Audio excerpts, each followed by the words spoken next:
From the studios of Foxboro Cable Access, located in the center of Foxborough, Massachusetts, you are watching Around Foxborough.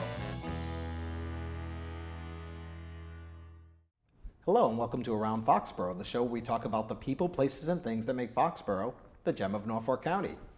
My name is Mark Rivard, and I am pleased to have as my guest today, Rick Keller. Welcome, Rick. Thank you. Thank you for having me. This is a real pleasure. Oh, thank you for being on the show. And we have something in common. Mm-hmm. You're appraisal. You're a collector. Mm-hmm. You do Absolutely. appraisals. Tell me how that came about. Yeah. So growing up, my father kind of gave me the itch to collect. I got all of his childhood cards, and they're all in a shoebox. So I rearranged them all, put them by sets, and did all that fun stuff as any kid would do, and it's just something I always kept up with, and it's something that I still do to this day, and I made a business out of it, so it's even better. Yeah, of course. If you can take something you love and make a business out of it, it's a win-win. Yeah, don't feel like I'm working at all, so it is a win-win for sure.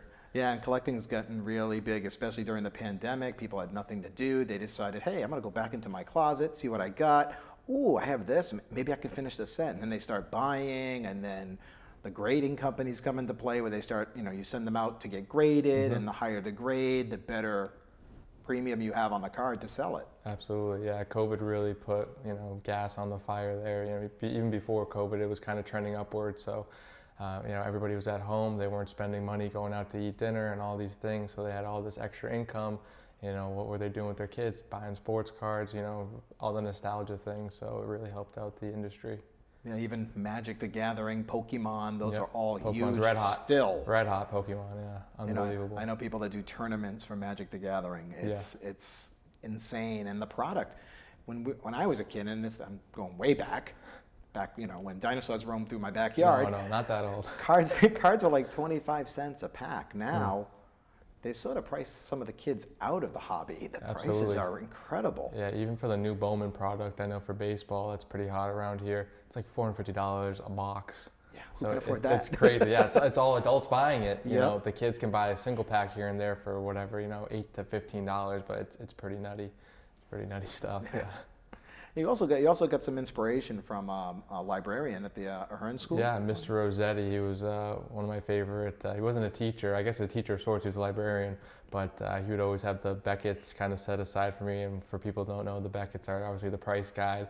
So back in the day, it wasn't easy enough to look up on eBay and all that stuff. You had to get a physical book and thumb through every month to see if your card's up or down. So he would kind of put those aside for me because he knew how much of a fan I was. And after a month or two, he let me take them home, so I have a big stack of them, or did for under my bed for the longest time. So yeah, he was a great treasure.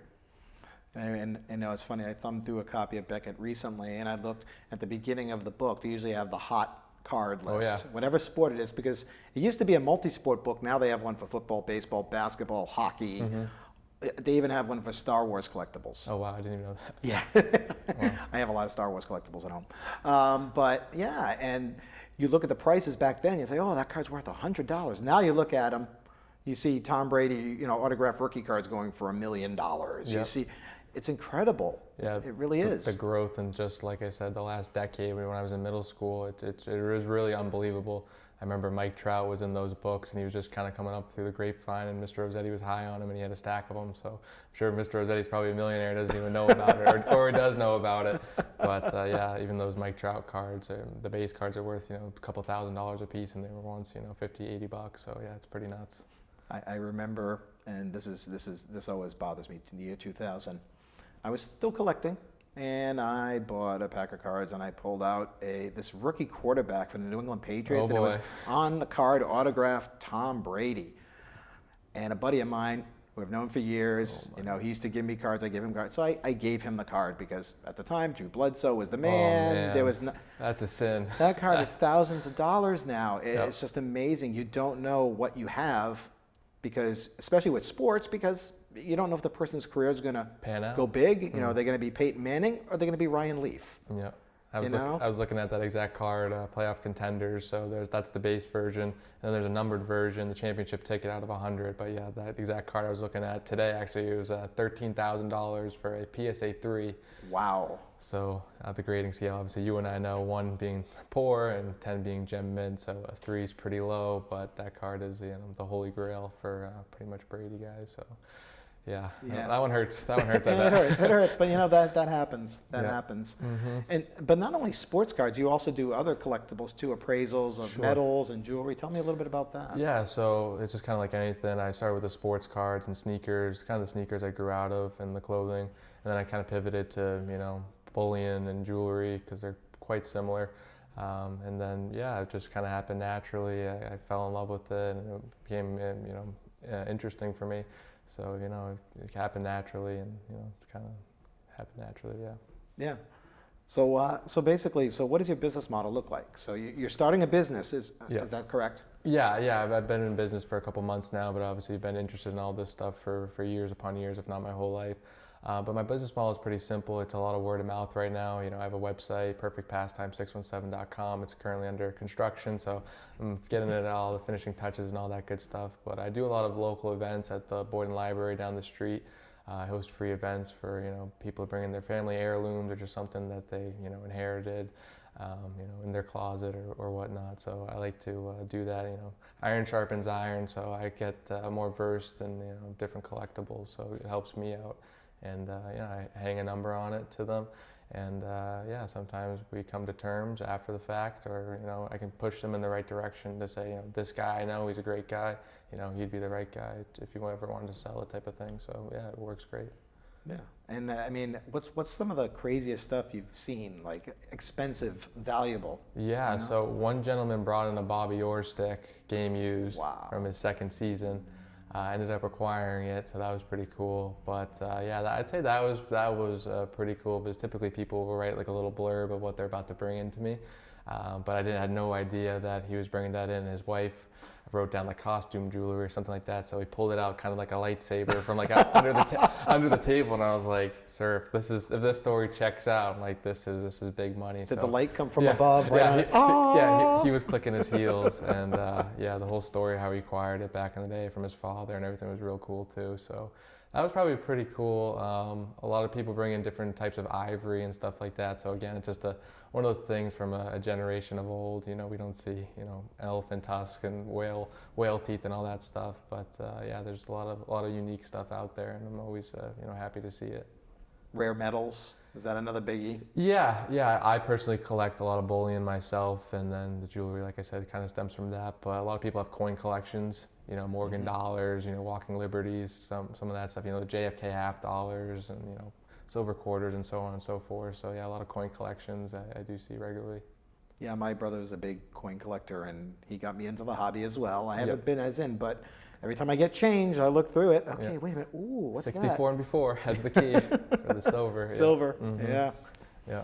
Yeah, so it's always fun seeing what folks have, and like I said, pushing them in the right direction if it is something they want to sell, or if it is a family heirloom. That's totally cool with me.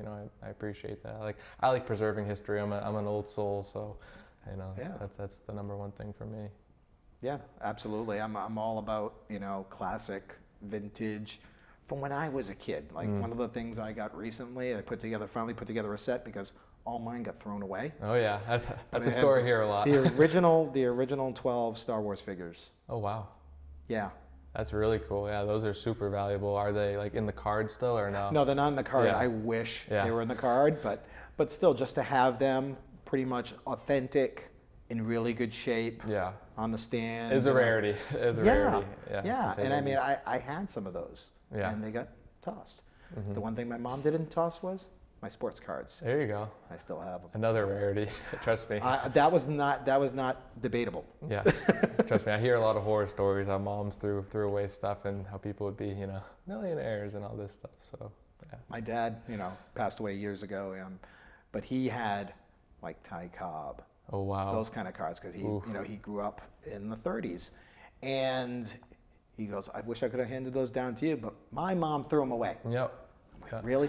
Thanks, so Grandma. Grandma. Yeah. That was a lesson for my mother to say, you're not throwing mine away. Mm-hmm. Put them in the attic. I forget about them. Exactly. Of thing. Yeah. Not taking up too much real estate. So. Yeah. So you brought some stuff tonight. I did. Tell me a little bit about it. I did. So I'm a big soccer guy. So I brought in a Cristiano Ronaldo rookie card from 2004. It's pretty neat to me. Like I said, I was buying these kind of like when I first started collecting. So it's a pretty rare card. So this is considered raw, which is just a term in the industry for ungraded. and it's about an $80 price tag for retail, so not too expensive.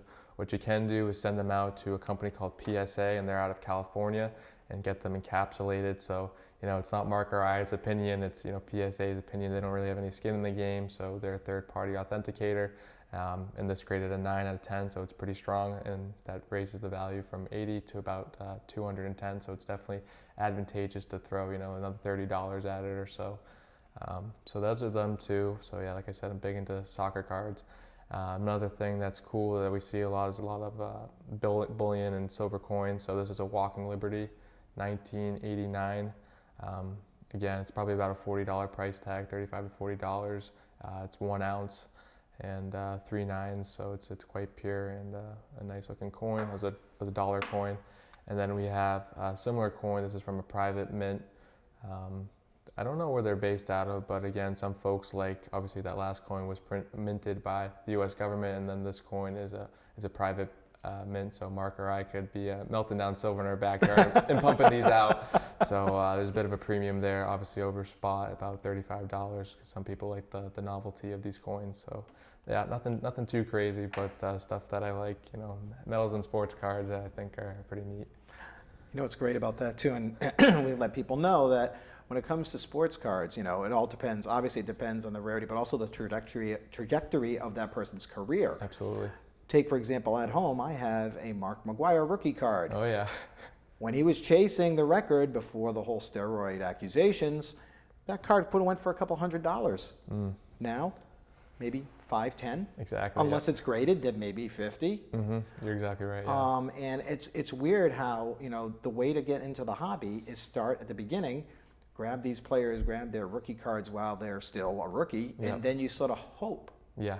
They turn into the next big thing. And it's, the people who saw Tom Brady before he became Tom Brady's, 7-time Super Bowl champ, if they have all those cards, they're sitting on a pretty good stack of money right now. Yeah, I know one local guy, not to get too boring, but when Brady was a rookie, he bought 300 rookie cards of Brady and had them all hand-signed by Brady after all the practices and stuff like that. And this was a couple years ago, even before the COVID boom in the industry. And I know he retired, this gentleman, and he's worth, 5 to 10 million. Some guy in New York bought them all, but to have the insight to, kind of gamble and spend the time to be with these players, obviously Brady turned out extraordinarily well for him. Yeah. So yeah, it was a pretty neat story to hear that. But there's tons of guys who have, ties to Brady, obviously being in town like that, and Gronk. So yeah, pretty neat. Yeah, and the thing is though, and some people, and there's a lot today that do it for the money, because it's a business. Absolutely. You buy and sell cards. You get this card, you get it graded, you sell it for a premium, and then you buy more. But there's still a lot of us who love it for the collecting. Yeah, absolutely. And I think that's the most important thing, because if you turn it into too much of a business and you don't have enough of the collecting, you're not going to get the young kids involved. Absolutely. And that's how we became. Yeah. Well, you're still young, but I became a collector back when I was 7, 8 years old. Yeah. And that's that's important, that you love the hobby. Yeah, you got to engage the kids, because without the kids, all of my stuff that I'm collecting is going to be worthless. So you got to kind of bring up the next generation. And I think that's one of the things that Fanatics and Topps and all these different brands, they really got to focus on, lowering the price point of those products that we were talking about. So I think they might start coming down now that COVID is sort of over, and it's starting a little bit of a decline now too. Sure. With inflation and everything, but we'll see. Yeah, ebbs and flows, like anything. Everything is ebbs and flows. Yep. It's crazy. So, what kind of items are you looking for inventory? Yeah, so a lot of sports cards, obviously Patriot-related things, Tom Brady, bullion, coins, jewelry, broken, bracelets, necklaces, anything really. A lot of sterling silver I buy as well. Pretty much anything. Anything I find neat or cool, and an average person finds neat or cool, I'd be interested in it. But mostly smaller items. I get offered furniture quite a bit. furniture in people's china quite a bit. And if I had a big warehouse or something for it all, I'd probably take them up on that. But yeah, it's just one of those things. I don't have the space, unfortunately, for it. Not yet, at least. So. You want boxes of 1980s and 90s sports cards too, No. Let's put a little caveat. Good point there. So from the 80s to 90s, everything, as Mark knows, it was overproduced, called the junk wax era. So there's very few cards that are worth anything. Again, the Frank Thomas rookies, $5 or $10. So it's from 1990. So I kind of digress there. So the older cards I'm more so interested in. So anything from, you know, the early 1900s all the way up to, you know, late 70s is kind of my speed and where any value is to be had. Absolutely. Yeah. It's the good stuff. Yep. So you're looking to create, now I guess I should add, for your inventory, are you going to be selling, or are you just looking just for yourself, for your collection, or both? Yes, it's a bit of both. Okay. And I'm still a diehard collector first and foremost. Like we said, you know, if the guys aren't collecting, you know, and guys are just flipping, the hobby dies really quickly. You know, the collectors are the future and the present. The flippers will come and go, but the collectors will remain in good times and in bad. So, but yeah, I'm always looking. I'm trying to do different Topps baseball sets, like 1955, amongst other years. But yeah, I'm always trying to complete sets personally, and then obviously for the business, you know, that way as well. Speaking of that, I know you looked at the 55 Ted Williams over there, you know, in raw. It's not graded. What did you think? What do you think about a price for that? It's pretty nice, yeah. So it has a little crease on it. Yes. We did notice that, but obviously Ted Williams being the best Red Sox of all time, in our humble opinion, it's still probably about $150 to probably $180 raw card. It is very nice. It is well centered and it does have nice color, which you don't see a lot on those cards. Typically, if it has a crease, it has a lot more issues. You know, the corners are rounded, and it's been in the bike spokes or something. Exactly. Yes, thrown against the wall. Yeah, that one's been abused, but not too bad. So yeah. Nice. Okay, how about, now I just got to let it preface everybody. I brought some of my stuff in. You know, Rick had some ideas. Some of them he hasn't seen before, so I can tell him about those. But tell me about the Sterling. So yeah, we got a little sugar bowl here and a little creamer here. They're both sterling, which is nice. A lot of the items folks will bring me are plated, unfortunately, which is an inferior metal underneath and a very thin layer of silver. So those don't really have a ton of value, unfortunately. These pieces are on the nicer side. They are sterling, so they're 92.5% pure silver. And but with things like these, especially candlesticks and knives, they are weighted, most of them that are sterling, so you have to deduct that weight, which is typically the majority of the weight from a piece if you're scrapping them. But pieces like this, it depends the maker. If they were Reed and Barton or a premium producer of sterling, we wouldn't scrap a piece like that. We would keep them, polish them up, and you know, sell them that way. But pieces like this from kind of a no-name or smaller sterling manufacturer probably be scrap value on something like that. Okay, cool. I have to show you this if people haven't seen it. Very cool. Yes, Mark is a huge Kiss fan. This is Ace Frehley. These are 1978 company called Mego, who put out a lot of action figures back in the 70s, very collectible. And if somebody wants to know, yes, I do have all 4 of the members of Kiss. I just brought one in just to show, but these are very collectible, especially now because Kiss is on their final tour, supposedly. Their 50th anniversary, their final show is supposed to be December 2nd in New York. But they're very collectible online. A lot of the Kiss collectors are trying to get them. And I can tell you right now, they usually average, in this condition, not boxed. If they're in their original boxes, all 4 of them, you could probably get them for like $1,500 to $2,000. Ka-ching. But in this condition, used and everything, it's probably like $125 for this figure. Still pretty good. I love the detail on it. It's like so lifelike. Yeah, they did a nice job back then, and they put them in their costumes, and you know, Gene Simmons got the chains and the tongue hanging out. It's really cool, and I'm a big Kiss fan, so I had to bring that in. That's real neat. I'll show you this. This is a Led Zeppelin belt buckle, and you say, okay, it's a Led Zeppelin belt buckle. What's so special about it? This is 1977. It was a company called Pacifica that put these out, and kids were buying them like crazy, and all the major bands, the Bee Gees, all the big bands of the 70s, Queen, Van Halen, everything. These belt buckles right now, if they're in this kind of condition, which is basically meant doesn't have chips or anything, the back is really nice and everything, this is like $125 to $150. But there are some, and I have some of the Kiss ones, there are some Kiss ones that go for $600-700. Oh wow! And it's incredible, the collectors that go after this stuff. But yeah, there's a big premium on all sorts of collectibles, especially, as you know, 50s, 60s, and 70s. 80s and 90s, they'll get there. But they were mass produced. Exactly, which hurts them a lot. You know, you went from, you know, 1 George Brett to, you know, 10,000 George Brett prints. So the scales, you know, they'll average out, like you said, over time as folks, you know, it was the 80s and 90s, stuff doesn't have a lot of value. Now people are just pitching that stuff in, you know, record numbers. So eventually that stuff will have to increase because, you know, the demand will be there and the supply won't be. Yeah, and the supply is small, as you pointed out, because the prices are so high. They don't print as much. You have to pay more for it, so they become more valuable. Even some of the lesser-known players become more valuable if they're numbered or autographed. Absolutely. Autographed stuff is huge. Cat's meow, like that Brady card you said. You gave it to your buddy there. Yes. Give it to your buddy there. That's the cat's meow. Like you said, Brady has numbered cards, but you know the autograph is you know, shoulder above, head and shoulders above. Yeah. So if you had any advice for anybody starting collecting, what would you say? Just start, you know, whatever it is you're interested in, you know, do it small, you know, dip your toes in. And folks always ask me, especially with soccer cards, a lot of people don't collect soccer cards around here, which I get, and it's fine. But, you know, collect the GOATs, you know, the greatest of all time, Cristiano Ronaldo, Pele, Messi, all these guys who are household names. Start with those guys and then kind of branch off into the more local guys. So I got a big Rob Gronkowski collection, even though he's not super valuable, as shocking that it is to a lot of people.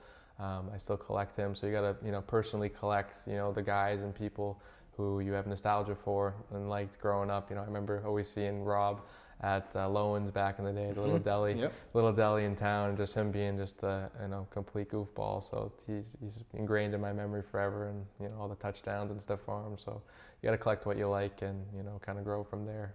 Yeah, he's a Hall of Fame player. Not yet, but he will be. Absolutely. He will be, and the Hall of Fame bump with collections usually can help. Absolutely, yeah. The only player of late that didn't help with was Derek Jeter, because everybody kind of baked his prices, that Hall of Fame bump up into his prices that whole summer leading up to it. So folks are buying stuff, and that step up that we normally see of, you know, 10 to 20% that stays for a couple months after the fact wasn't the fact with Jeter. You know, he went sharply down after the Hall of Fame. So again, like you said, typically there is a bump, but there's a few, you know, weird case studies that doesn't always work out that way. Well, there's another reason too. He's a Yankee. Yeah, that's true. Yeah, so we don't talk about Yankees around here. Yeah, good point. That's a fair enough point. Yeah, that's awesome. Well, finally, Rick, one last question. If somebody wanted to get in contact with you, how could they reach you? Email, phone, any information you want to give out? Sure. Yeah. So my phone number is 617-680-8560. They can always call me, text me, shoot me photos.